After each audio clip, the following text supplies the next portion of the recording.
Assalamualaikum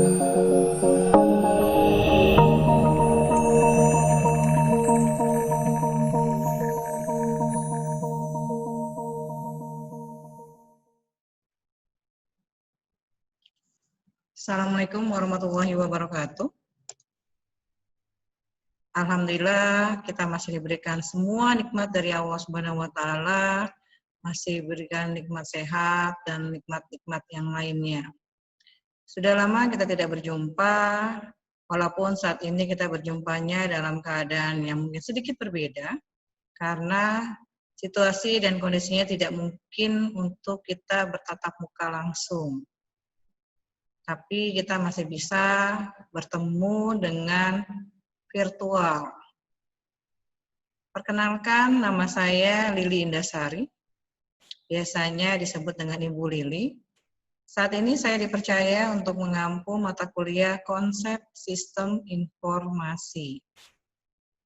Sebelum kita masuk ke materinya, ada beberapa hal yang nantinya mungkin akan saya share di slide-slide saya mengenai apa itu konsep sistem informasi, ngapain sih kita harus belajar ini, Bu, dan lain sebagainya.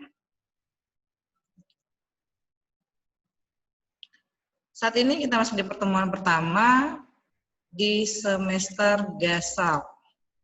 Semoga ilmunya, tutorial ini bermanfaat bagi banyak orang, khususnya bagi semua mahasiswa-mahasiswaku yang mengampu mata kuliah konsep sistem informasi.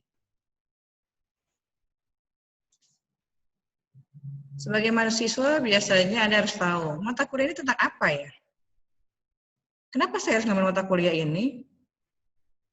Ya, deskripsi secara garis besar dari mata kuliah ini nantinya akan menjelaskan tentang konsep sistem informasi secara global dan teknologi informasi yang digunakan. Saat ini kita berada di dunia IT yang setiap saat perkembangan itu akan semakin cepat. Pastinya yang namanya dunia IT perlu yang namanya sistem informasi, baik pada pribadi, organisasi, individu, ataupun perusahaan. Sasarannya buat apa? Mahasiswa nanti diharapkan bisa mengerti tentang konsep dasar dari sistem itu sendiri, informasi, sistem informasi, bagaimana pengelolaannya, fondasi teknologi informasinya, database-nya, kemudian konsep dari telekomunikasinya, jaringan. Punya peranan nggak sih informasi terhadap pengambilan keputusan? Pastinya nanti punya. Pentingkah sisi informasi di tingkat manajerial? Penting pastinya. Ada beberapa hal di dalam belajar atau di dalam memberikan materi, ada tujuan pembelajaran. Supaya nanti mahasiswa-mahasiswa ini mengerti tentang konsep dasar data, sistem, dan informasi. Memahami daur hidupnya, kemudian bagaimana memahami sistem informasi dan perkembangannya saat ini, peranan sistem informasi dalam suatu organisasi itu seperti apa, serta dukungan teknologi informasi terhadap berbagai hal dalam berbagai bidang. Nilai informasinya, peran informasi dalam bidang jasa, kualitas, produk, dan bidang-bidang yang lainnya. Ada beberapa referensi buku yang saya pakai gitu ya. Raymond McLeod, Gordon, kemudian Sundoro, Kenneth, dan beberapa hal juga saya ambil dari link-link tertentu. Kita masuk ke konsep dasar sistem. Sistem. Kayaknya kalimat ini sering Anda dengar, mungkin sering Anda ucapkan, cuman kalau ditanya definisi terkadang bingung. Apa ya sistem ya? Secara spontan Anda kadang-kadang kalau misalnya handphonenya hang atau misalnya jaringan tidak ada, wah sistemnya lagi error, wah sistemnya lagi nggak bisa. Nah, sistem itu apa sebenarnya? Apakah hanya berkaitan dengan komputer saja? Dengan IT saja? Nanti kita akan bahas. Dilihat dari dua definisi sini, ada berdasarkan prosedur dengan komponen.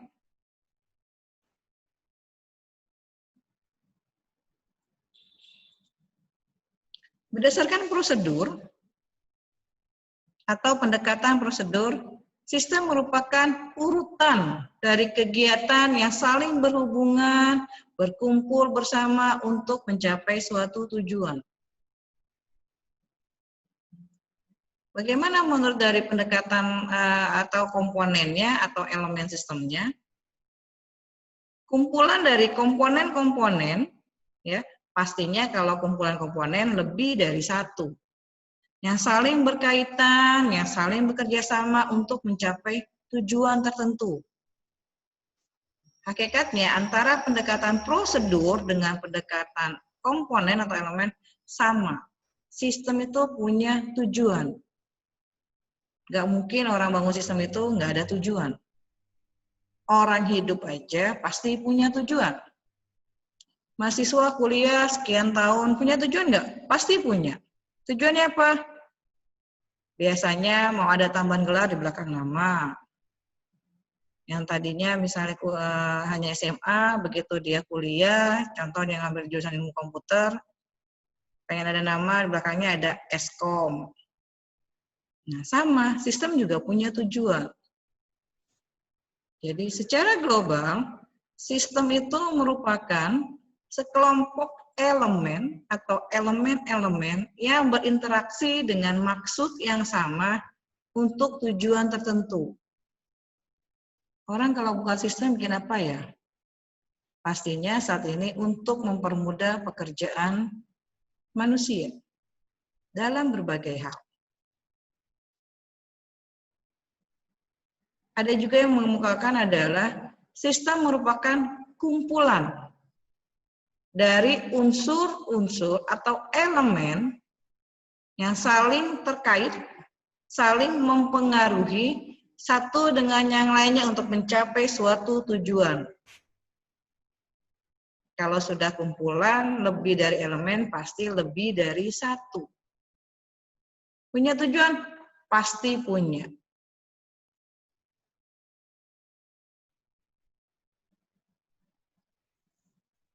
Apakah sistemnya komputer saja? Komputer saja tidak ya. Bagaimana menurut Anda?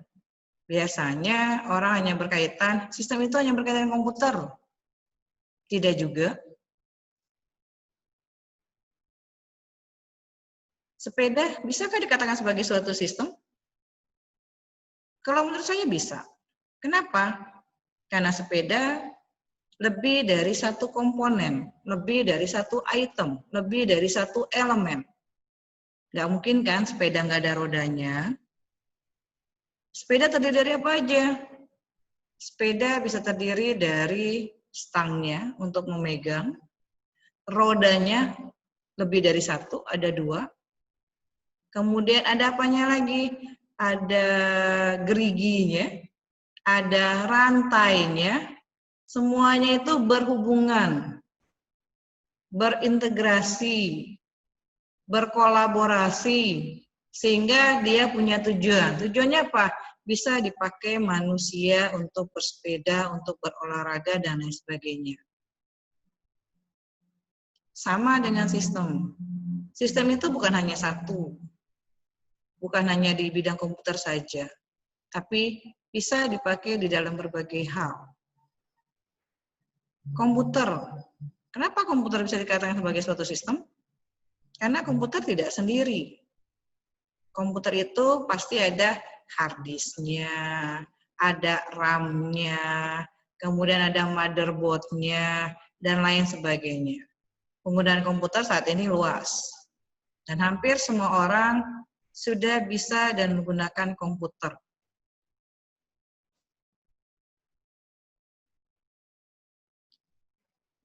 Organisasi, bisakah dikatakan suatu sistem? Bisa nggak ya? Pastinya bisa. Kenapa? Karena organisasi lebih dari satu orang. Kalau satu orang namanya individu. Pernah dengar kan ya? Apakah organisasi bisa dikatakan sebagai suatu sistem?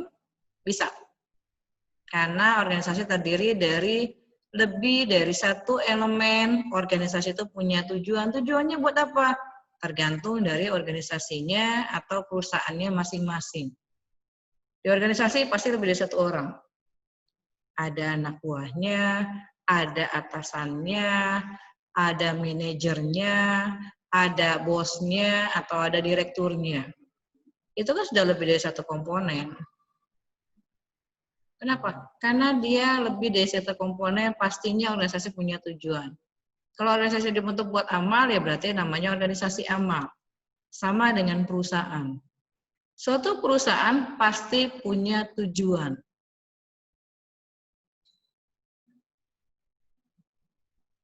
Ini contoh misalnya struktur piramida dari suatu organisasi. Ya. Organisasi ini terdiri dari low management. Low management ada dari finance-nya, berhubungan dengan logistiknya, berhubungan dengan produksinya, berhubungan dengan marketingnya, berhubungan dengan penjualannya, dan lain sebagainya. Di low level management ada lagi medium management, satu tingkat di atasnya. Di atas medium ada yang namanya top level management. Kalau yang namanya top pasti di atas. Organisasi bisa dikatakan sebagai suatu sistem. Kenapa? Tadi saya sudah bilang, karena organisasi lebih dari satu orang, organisasi punya tujuan, punya konsep di dalamnya, dan lain sebagainya. Sampai di sini kira-kira sudah paham ya?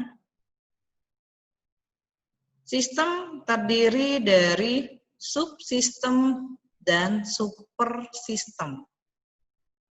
Contoh misalnya, komputer itu bisa terdiri dari software, bisa terdiri dari hardware, bisa terdiri dari brainware.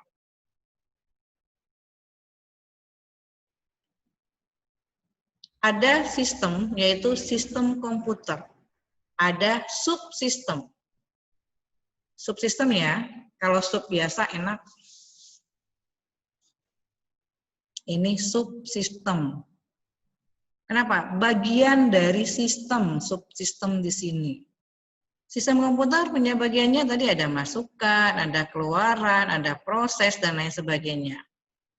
Sama, sistem informasi perusahaan X misalnya. Ada bagiannya lagi. Ada sistem informasi akuntansinya, sistem informasi personalianya, sistem informasi keuangannya, sistem informasi penjualannya, dan lain sebagainya. Ini namanya subsistem, bagian dari suatu sistem. Ada lagi super sistem. Super, yang namanya super pastinya lebih besar.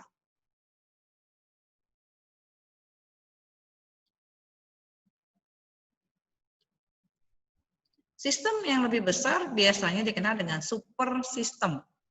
Kenapa? Karena dia lebih besar. Jadi urutannya ada subsistem, kemudian sistem, dan super sistem. Contoh misalnya, jika pemerintah kabupaten itu misalnya Indonesia punya beberapa kabupaten gitu ya, khususnya misalnya di Bangka Belitung ada kabupaten misalnya Bangka Tengah, Bangka Barat, dan lain sebagainya. Jika pemerintah kabupaten disebut sebagai sebuah sistem, kabupatennya sistem ya, maka pemerintah provinsi, oh berarti kabupaten itu di atasnya. Maka pemerintah provinsi akan berkedudukan sebagai super sistem. Jelas ya? Kalau di sini berarti siapa yang jadi subsistemnya? Kalau kabupaten sebagai sistem, pemerintah provinsi sebagai super sistem, maka yang menjadi subsistemnya adalah kecamatan. Kalau salah nanti mau dikoreksi. Atau dibalik lagi, ada contoh yang berikutnya. Jika ditinjau dari pemerintah pusat, pemerintah provinsi adalah subsistemnya. Dan pemerintah pusat adalah super sistemnya.